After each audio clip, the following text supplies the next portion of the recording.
you need to face the causes of tears realistically.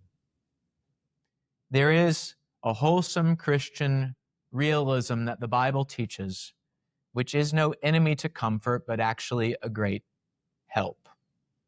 I do not endeavor to bring you comfort by lying to you about the reality of this sad world. I think you know that what I say is true, that for all the effort I made in those 7 categories to teach you of all the tears we have to cry, I just began. And in all of them, I really just touched on them. My words cannot explain the depth of the sorrows that these things represent, or the heaviness of the cross they are to bear.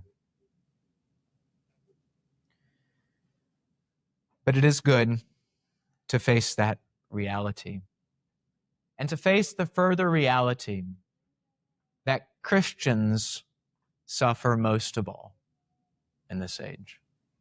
Because all of these things that I've laid out are made all the more a burden to a Christian by contrast to his hope of heaven. He knows that the reason all this happens is because of sin, which was an aberration. He knows it shouldn't be this way. He knows it will not be this way in heaven. And so for all these reasons, his soul will cry out, why does it have to be this way now? Whereas the wicked often just shrug their shoulders and say, it is what it is. We know that's not true. And so we can't take that false comfort. And that makes things fall heavily upon our shoulders. And in addition, we have a duty to bear others' burdens and not to harden our heart and say, I don't want to deal with your business too. I've got enough of my own. We can't do that, especially not when Christ, by our own profession, did not do that.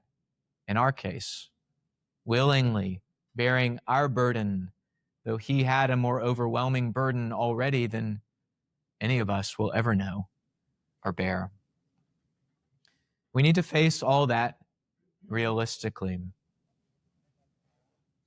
We of all men should know there is a time to weep, and we of all men will be men of sorrows and acquainted with grief, because as Christ says, the servant is not above his master. We follow Christ. We should not expect to live a life that's different than he lived in this sad world. So this helps us be realistic.